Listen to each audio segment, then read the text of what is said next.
BYD 上班的第一天。昨晚1、2点才睡，早上要7点。有些人6点多就起来，我看能不能赶得及。今天就在这个厂房上开会8点，不知道是不是来得太早，没看到有什么人，就从这里进。第2天还是培训。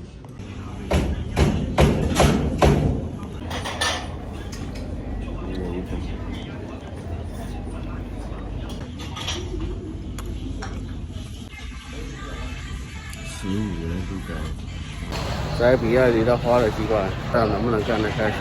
在比亚迪投了差不多200多块，这是保险，一个是床单，还有棉被，2个加起来的要60多，保险的话要60到100多。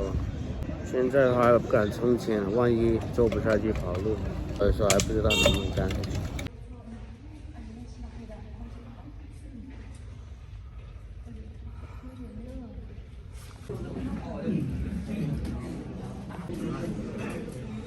分鞋工艺，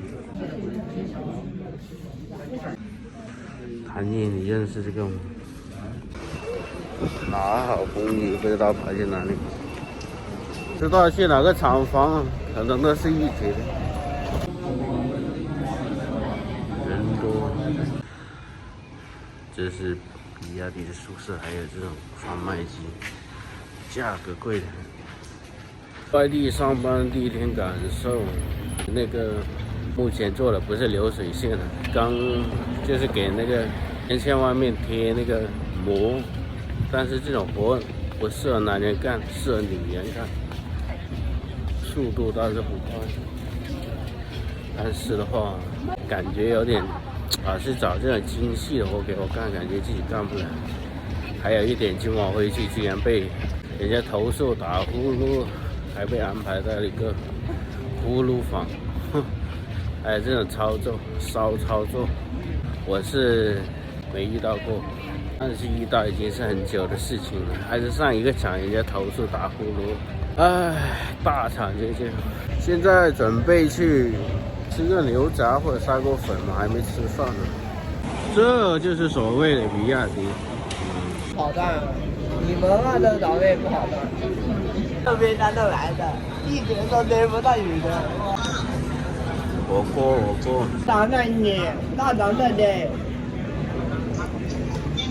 砂锅。没有的，大爷。牛杂14块，我去。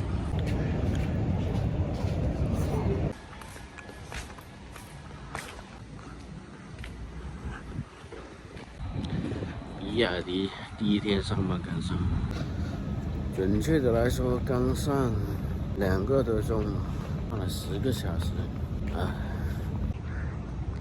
在生产苹果的 iPad 的这个电脑，很多工序。我们是在楼上，属于组装，是很好上。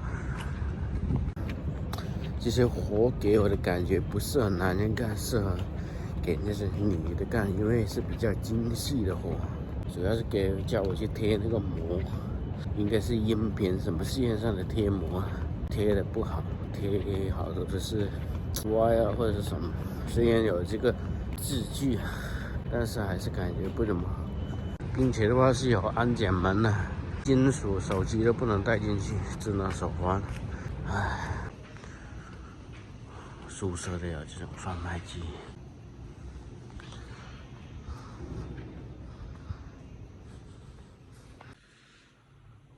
还有扫码，用洗衣机用钱，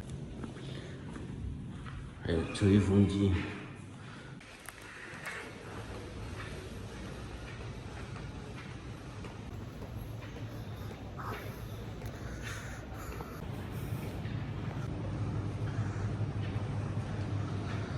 葫芦房。